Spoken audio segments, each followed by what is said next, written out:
निदा खान प्रकरणात जो सगळा प्रकार झालेला आहे त्यात आता माजी खासदार इम्तियाज जलील यांचं सुद्धा नाव FIR मध्ये आलेलं आहे. जो गुन्हा 3,500 पानांचं आरोपपत्र दाखल करण्यात आलं आहे त्यात इम्तियाज जलील यांचं नाव आहे. आणि याच संदर्भात बोलण्यासाठी आपल्यासोबत संभाजीनगरचे पालकमंत्री संजय शिरसाट जोडले गेलेत. सर, स्वागत आहे आपलं NDTV मराठीमध्ये. तुमची काय पहिली प्रतिक्रिया, कारण थेट नाव आलंय माजी खासदारांचं?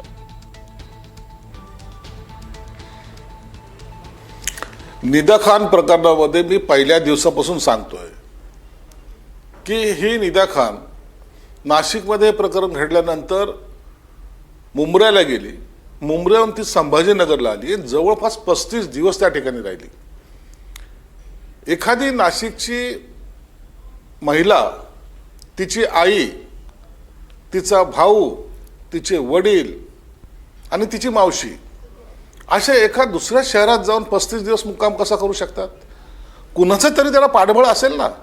मग कुणाचं पाठबळ होतं? तर ती जी काय माहिती माझ्यासमोर आली होती त्यावेळेला मी सांगितलं होतं की तो जो तिथलचा नगरसेवक आहे, पटेल नावाचा काहीतरी तो आहे, मतीन पटेल, त्याला त्याचं घर ते होतं आणि त्या घरामध्ये 35 दिवस ठेवलं. मी शंका हीच उपस्थित केली होती की एखादा नगरसेवक ज्याचा नाशिकशी काही संबंध नाहीये, काही देणं घेणं नाही, परंतु तो त्या महिलाला कुटुंबाला तिथं ठेवतोय. गेट बंद काय असतंय, दुधाचं पाकिट आतमध्ये पुरवले काय जातंय, जेवण आतमध्ये पुरवलं जातंय. म्हणजे त्यांना ही आरोपी आहे सर्व कल्पना असून त्यांना लपून ठेवलं. म्हणजे गुन्हेगारांना पाठराखण त्या नगरसेवकांनी केली. बरं, त्या नगरसेवकाला कोणी सांगितलंय? तर जेव्हा गुन्हे शाखेच्या पोलिसांनी त्यांना जेव्हा जबाब विचारला त्या टायमाला त्यांनी स्पष्टपणे सांगितलंय याची सगळी माहिती हे इम्तियाज जलीलला आहे. सगळ्या प्रश्नाची उत्तरं इम्तियाज जलील, सगळ्या प्रश्नाची उत्तरं इम्तियाज जलील. याचा अर्थ असा होतो इम्तियाज जलीलच्या सांगण्यावरूनही सर्व कटकारस्थान झालेलं आहे. आणि मग ज्या दिवशी महत्वाची गोष्ट अशी की दुसऱ्या दिवशी म्हणजे नंतरच्या काळामध्ये जेव्हा त्या घर पाडण्यात येणार होतं त्याची कुणबुण त्याला पहिले लागली. मग त्याला वाटलं इम्तियाज जलीलला की आता हे प्रकरण आपल्या अंगलट येते की काय. रात्री 12 वाजता जाऊन तिथं सभा घेतली आणि तिथं घोषणा काय केली, तुम्हारा घर गिरा दिया तो हम तुमको अच्छा घर बना के देंगे, तुम्हारा नगरसेवक पद गया तो हम तुमको फिर से नगरसेवक बनाएंगे. हे ते का बोलत होता? काय कारण होतं त्याचं? म्हणजे एक प्रकारे आरोपीचं उदात्तीकरण किंवा संशयित गुन्हेगाराला पाठीशी घालणं हे सर्रासपणे इम्तियाज जलील करतात. नक्की केलं ना त्यांनी. आता हे काही लपून छपून नाही केलं, सगळं पब्लिक खुले आम केलं, सगळ्यांच्या देखत केलं त्यांनी. आणि मग असं सांगून त्याला असं वाटत होतं की हा जो काही पटेल आहे हा माझं नाव घेणार नाही. परंतु तुम्हाला एक सांगतो, या प्रकरणामध्ये ती निदा खान सुद्धा तिचं नाव घेणार आहे आणि तो पटेलने तर घेतलंच आहे. म्हणून आता पोलिसांनी त्यांच्या तपास यंत्रणेच्या जे काही चौकट असेल त्याच्यात बसून आता यांना नोटीस देणे, त्याला त्याचा जबाब घेणे आणि त्याला अरेस्ट करणं एवढंच आता पोलिसाचं काम राहिलेलं आहे. ही धर्मांधता, एक तर धर्मांधता करणे, पुन्हा त्यांच्या जे काही सेक्शुअल हॅरेसमेंट आहे ते करणे, हे सगळे प्रकार, लव जिहाद सारखे प्रकार करणे, या सगळ्या प्रकाराला हा इम्तियाज जलील कारणीभूत आहे. आणि हे रॅकेट मी आताही सांगतो आपल्या माध्यमातून, हे नाशिक पुरतं मर्यादित नाही आहे, हे महाराष्ट्रभर पसरलेलं जाळं आहे. म्हणून याचा मोठा तपास झाला पाहिजे आणि ह्या इम्तियाज जलीलला अटक सुद्धा झाली पाहिजे. नाही संजयजी, ज्या वेळेला याच विषयावर आपण काही काळापूर्वी जेव्हा बोललो होतो, तुम्ही लाईव्हमध्ये माझ्यासोबत बोलताना असं म्हटलं होतं की तुम्ही मागणी करताय की इम्तियाज जलील यांना अटकही केली पाहिजे. तुम्ही अशी औपचारिक मागणी त्यावेळेला तुम्ही म्हटला होतात की मी मुख्यमंत्र्यांची भेट घेईन किंवा उपमुख्यमंत्री एकनाथ शिंदे यांना हे सांगेन. तुम्ही दोघांच्याकडे याच्याबद्दल काही औपचारिक मागणी केली, विधान केलंय किंवा पोलिसांना काही निर्देश दिले? तुम्ही पालकमंत्री आहात जिल्ह्याचे. नक्की केलेलं आहे, नक्की केलंय मी स्वतः मुख्यमंत्री साहेबांना भेटलेलो आहे.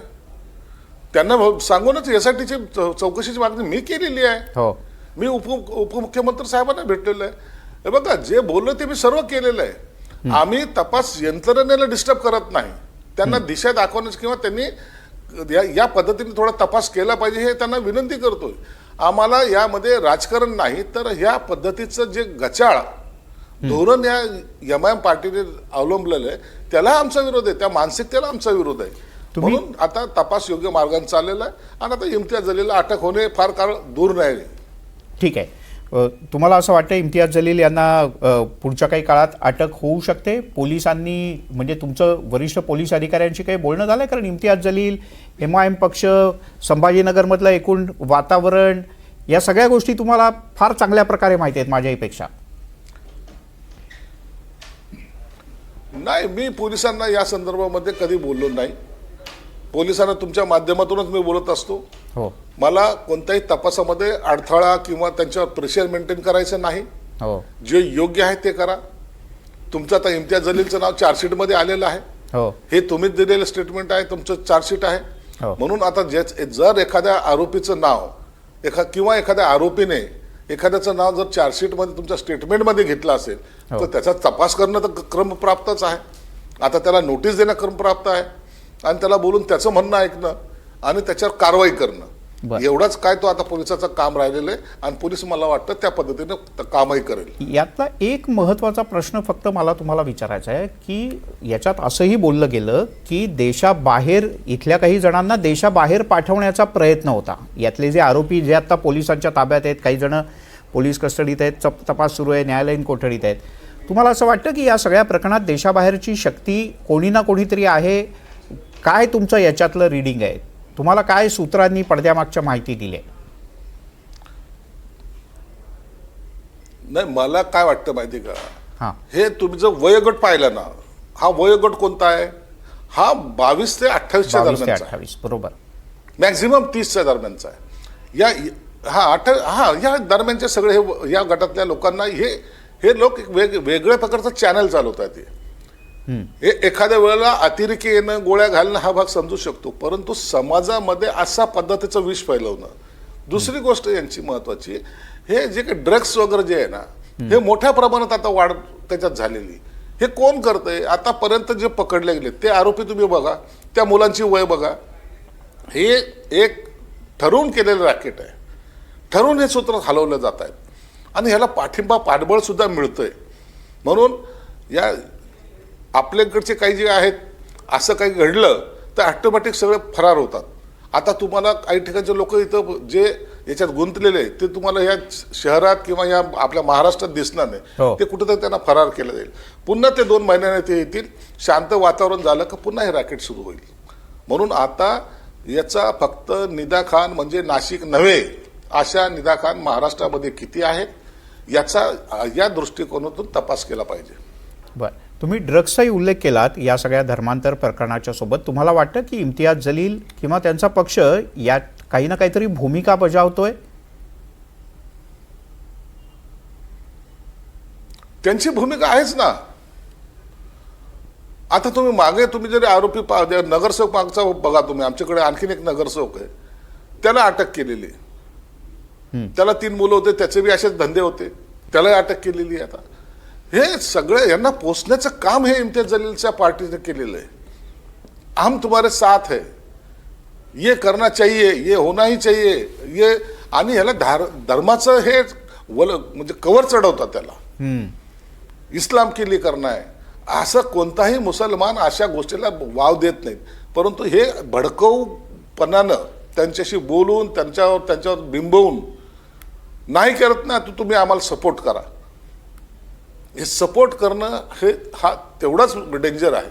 म्हणून आता ही पाळंमुळं खोदण्याची ही वेळ आलेली आहे आणि हे आता खोदलेच पाहिजेत. या भूमिकेमध्ये पोलीस सुद्धा आहेत आणि सरकारही आहे. जलील यांनी या सगळ्याच्या बद्दल आपली भूमिका स्पष्ट करताना असं म्हटलंय की निदा खान फक्त आरोपी आहे आणि या सगळ्या याच्यात केवळ संशय आहे. आरोपीनं नाव घेतलं म्हणजे मी काही गुन्हेगार होत नाही. त्यांची स्वतःची बाजू मांडण्याची ही पद्धत आहे. तुमची काय प्रतिक्रिया यावर? सर्वात आता कोणताही आरोपी, मी उद्या खून केला, मला आरोपी केलं गेलं, मग तुम्ही हे म्हणाल का मी दिवसा ढवळा खून करतो, मी आरोपी आहे म्हणजे माझा सत्कार करणार आहात का? आरोपपत्र तुमच्यावर दाखल झालं याचा अर्थ तुम्ही आता त्याच्यामध्ये आहात. आता आपली जी न्यायालयीन प्रक्रिया आहे तर चार्जशीट जाणं, त्याच्यामध्ये तुमचे आर्ग्युमेंट होणं आणि त्यानंतर सजा सुनावणं, ही प्रोसेसचा भाग आहे. तुम्ही आरोपी आहात, मग तुम्हाला बाहेर का ठेवलं नाही, तुम्हाला आतमध्ये का घेतलं, तुम्ही जेलमध्ये का आहेत, या सगळ्या गोष्टी तो आताही समर्थन कशाचं करतोय, तो आरोपीचं करतोय. कायदा काय म्हणतो, एकदा तुम्ही तुमचं आरोपपत्रात तुमचं नाव आलं म्हणजे तुम्ही आरोपी आहात. जोपर्यंत कोर्ट तुम्हाला सजा देत नाही किंवा बाजता बरी करत नाही तोपर्यंत तुम्ही आमचे आरोपीच आहात. म्हणून तो तितका वेळ वाट पाहायची याचं मत आहे की तसं नाही, मग बेछूट त्याला बाहेर सोडा ना, कशाला आतमध्ये ठेवायचं. आता शेकडो जे आरोपी अशा वेगवेगळ्या प्रकरणातले महाराष्ट्राच्या जेलमध्ये बंद आहेत, त्यांच्या सुद्धा सुनावण्या चालू आहेत. म्हणजे ते आरोपी नाहीत का? म्हणून तुम्ही हे लॉजिक त्याचं जे आहे ना, हे आरोपीला पाठबळ देणार आहे. त्याच्या पाठीशी, त्याच्या कुटुंबाच्या पाठीशी उभं राहण्याचं आहे. आणि तुम आगे बढो हम तुम्हारे साथ है, ही त्याचं घोषवाक्य हे मला वाटतं या समाजासाठी घातक आहे. बर संजयजी, एक थोडासा वेगळा प्रश्न. गेल्या काही दिवसात संभाजीनगरमध्ये जी चर्चा आहे, एकनाथ शिंदे आणि उद्धव ठाकरे यांनी एकत्र यावं, तुमचे सहकारी मित्र आहेत त्यांनी असं म्हटलंय की दोन्ही शिवसेना एकत्र आल्या पाहिजेत. या सगळ्या विषयात तुम्ही कसा विचार करताय, तुम्ही कसं पाहताय या सगळ्याकडे? नाही ना, आता तो काळ गेला. तो ज्या वेळेला या सगळ्या गोष्टीच्या संदर्भामध्ये अनेक वेळा बैठका जेव्हा झाल्या, त्या टायमाला जर पॉझिटिव्ह भूमिका घेतली असती तर ही वेळच आली नसती. आता एकदा तुटलं, काचेला तडा गेलाय, आता काही जरी केलं तर ती एक होणार नाही. म्हणून आता त्या बाबतीमध्ये आता काही बोलणं हे सुद्धा गैर आहे. आता एकनाथ शिंदे साहेबांच्या नेतृत्वाखाली आम्ही काम करतोय, काही लोक उद्धव ठाकरेंच्या नेतृत्वात काम करतात, त्यांनी त्यांचं काम करावं, आम्ही आमचं काम करतो. पण आता एकत्रीकरण होणार हे जे फक्त बातमी आहे, याच्यात काही अर्थ राहिलेला नाही. संजयजी, हा प्रश्न अशा करता आला की सातत्यानं तुमच्यावर दबाव आणला जातो. आता 5-6 जागा हव्या होत्या, प्रत्यक्षात 4च मिळाल्या. भाजपचे वेगवेगळ्या ठिकाणी कशी नाराजी आहे भाजपच्या आक्रमक अशा पक्षवाढीच्या सगळ्या वृत्तीबद्दल. तुमच्या सगळ्या नेत्यांनी याच्याबद्दल वेळोवेळी भावना व्यक्त केल्या आहेत. त्यामुळे असं वाटायला लागणं हे स्वाभाविक असू शकतं की आपण माघारी जावं. हे बघा, काही राजकारणातल्या तडजोडी या कराव्या लागतात. त्यांचा अधिकार आपण कुणाला दिलाय? एकनाथ शिंदे साहेबांना दिलाय. एकनाथ शिंदे साहेब जो निर्णय घेतील तो आपल्याला मान्य आहे. निश्चितपणे आपली नाराजगी, मग समजा माझी नाराजगी आहे, तर मी एकनाथ शिंदे साहेबांसमोर मांडणं हे काहीच गैर नाही आहे, ती मांडली पाहिजे. परंतु जेव्हा नेत्यांनी एखादा निर्णय घेतला तर त्याच्यावर आपल्याला आक्षेप घेणं काही गरजेचं नाही. आता तुम्ही जर हे म्हणाल तर मागच्या वेळेला आम्ही जेव्हा उठाव केला त्या टायमाला आम्ही 40-10-50 होतो, ते 105 होते. मग मुख्यमंत्री आपला कसा झाला? राजकारणामध्ये वेळेनुसार काही तडजोडी या कराव्या लागतात. एकनाथ शिंदे साहेबही करतात आणि भाजपही करतात. म्हणून तडजोडीच्या ह्याच्यामध्ये आपण आमच्यासारख्या कार्यकर्त्यांनी जास्त डोकं न लावता जो नेता निर्णय घेईल त्याला आपण हो म्हणणं हेच आपल्या हातात आहे. म्हणजे संजय सर, तुमच्या बोलण्याचा बिटवीन द लाईन्स न अर्थ काढता सरळ अर्थ काढला तर असं दिसतं की तुम्ही सुद्धा भाजपच्या आक्रमक राजकारणाबद्दल नाराज आहात आणि एकनाथ शिंदे सुद्धा भाजपच्या आग्रही राजकारणाबद्दल काहीसे नाराज आहेत. फक्त तुम्ही बोलून दाखवता, ते बोलून दाखवत नाही. नाराजगी असणं, खुश असणं हे चालतं ना, असं नसतं, काही नसतं. तुम्ही त्याचा गैरअर्थ घेऊ नका. जे काही नाराजगी जरी असली तर एकनाथ शिंदे साहेबांचे आणि देवेंद्र फडणवीसांचे संबंध काही वाईट नाहीत. ते एकमेकाशी बोलतातही आणि त्याच्यावर ते मार्गही काढतात. म्हणून त्याचा एक वेगळा अर्थ काढण्याचा आता तरी काही संबंध नाही. एक इंटरेस्टिंग गोष्ट म्हणजे मी जेव्हापासून राजकारण पाहतोय, संभाजीनगर आणि निवडणुका म्हटल्या ना की खान हवा का बाण हवा अशी चर्चा असते. पण आता विधान परिषदेत तुम्ही सईद खान यांना उमेदवारी दिली. कसं काय बघायचं लोकांनी, काय समजायचं, अर्थ काय घ्यायचा याच्यातनं? नाही, हे तुम्हाला संभाजीनगरचं राजकारण, त्या ठिकाणची असलेली दादागिरी, आता तिथं आलेले एमआयएमचे नगरसेवक, आम्ही त्यांच्या विरोधात आहोत, भूमिका आहे. याचा अर्थ आमच्याकडून आमच्या पक्षामध्ये कोणी मुसलमान नाहीच आहे असं समजण्याचं काही कारण नाही.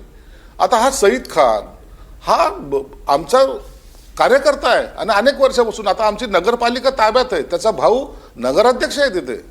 म्हणून पक्षाशी जे जोडले गेलेले जे काम करतायत त्यांना जर उमेदवारी दिली तर काय त्याच्यात काय गैर काय? हम्म. म्हणून आम्ही ते एका कार्यकर्त्याला उमेदवारी दिलेली आहे. खान आणि बाण पाहून उमेदवारी देणं ही पद्धत नाही, परंतु कार्यकर्ता जर पक्षाचं काम करत असेल तर त्याला उमेदवारी दिली पाहिजे आणि तो 100% सगळ्यात चांगल्या मताने निवडून सुद्धा येणार आहे. बर, म्हणजे हे जे खान आहेत ते इम्तियाज जलील यांच्यासारखे खान नाही आहेत, तर हे देशभक्त खान आहेत. आम्हाला देशभक्तच पाहिजेत, आम्हाला इम्तियाज जलील सारखे नको आहेत. बर, आम्ही त्याच्या विरोधात आहोत, नेहमी राहणार आहोत. ठीक आहे. एक शेवटचा प्रश्न विचारतो. तुम्ही सविस्तरपणे वेळ दिलात आणि मोकळेपणानं बोलताय म्हणून हा प्रश्न विचारतो. तुमच्याबद्दल सुद्धा संभाजीनगरमध्ये नाराजी आहे शिवसैनिकांमध्ये, कार्यकर्त्यांमध्ये किंवा सामान्य नागरिकांमध्ये. तर तुम्ही या नाराजीकडे कसं पाहता, त्याला कसं उत्तर देणार तुम्ही? राजकारण म्हटलं तर काही लोक, माझं जे काम करण्याची पद्धत आहे ही सर्वांनाच आवडेल असं नाही आहे. सर्वांनीच माझं जय जयकार करावं अशी मी सुद्धा अपेक्षा करणं गैर आहे. म्हणून काही चुका माझ्याकडून होतही असतील, काही लोकांना ते पसंत पडतही नसेल. म्हणून राजकारणामध्ये एकमेके हे थोडे उणे निघणं हे स्वाभाविक आहे. आम्ही त्याची दुरुस्ती करतो. ज्या ज्या ठिकाणी आपल्याला वाटतं की नाही आपलं चुकलेलं आहे, माझा स्वभाव असा आहे की माझं चुकलं असेल तर मी त्याला करेक्ट करतो, चुकलं नसेल तर मी ठामपणे सांगतो सुद्धा की माझ्या याच्यात चूक नाही म्हणून हे चालणारच आहे. कोणत्या माणसाबद्दल 100% लोक चांगलं बोलतात असं नसतंच. काही ना काही उणिवा काढणारे असतात आणि ते असले म्हणून आपण इतकं नर्वस होणं किंवा नाराज होणं अशातला भाग नाही आहे. त्यांची सुद्धा समजूत काढायचा प्रयत्न आपण करू. बर, पण मग कालच्या ठाण्यातल्या बैठकीत गप्पांमध्ये मिसळ खाता खाता तुम्ही पण 2 चुका मान्य केल्या आणि तुमच्या मित्रांनी म्हणजे अब्दुल सत्तारांनी पण 2 चुका मान्य केल्या. तर नाही, आता त्या विषयात आता मला जाण्यात काही इंटरेस्ट नाही आहे. आता एकदा एकनाथ शिंदे साहेबांबरोबर आमची जेव्हा चर्चा झाली, त्यांचे आमचे संवाद झाले, त्यांनी काही गोष्टी आम्हाला सांगितल्या, आम्ही आमच्या गोष्टी सांगितल्या आणि जेव्हा एकदा एक प्रकरण मिटलं तर त्याच्यावर मला वाटतं पुन्हा भाष्य करून त्याला म्हणजे त्या कडीला पुन्हा ऊत आणू नये, शिळ्या कडीला ऊत आणणं जे म्हणतात ते करू नये असं माझं स्वतःचं मत आहे. ठीक आहे. संजयजी, तुम्ही एकदम मोकळेपणानं बोललात, तुमच्यावर झालेल्या आरोपांनाही उत्तरं दिलीत आणि प्रामुख्यानं संभाजीनगरमधलं हे जे निदा खानचा संभाजीनगर कनेक्शन आहे त्याबद्दल तुम्ही ठाम भूमिका पहिल्यापासून घेतली आहे. इथून पुढच्या काळातही तुम्ही ठाम भूमिका घ्याल अशी अपेक्षा आहे. जे चूक आहे ते चूक आहे ही तुमची कायमच भूमिका राहिली आणि तसे तुम्ही सडेतोड राहिलाय. परिणामांचा विचार न करता तुम्ही बोलता आणि त्याच्यामुळे काही वेळेला तुमचं नुकसान होतं आणि त्या नुकसानीचंही तुम्ही तेवढेच मोकळेपणानं स्वागत करता. तुम्ही NDTV मराठीला वेळ दिलात आणि सविस्तरपणे बोललात, याबद्दल धन्यवाद. नमस्कार.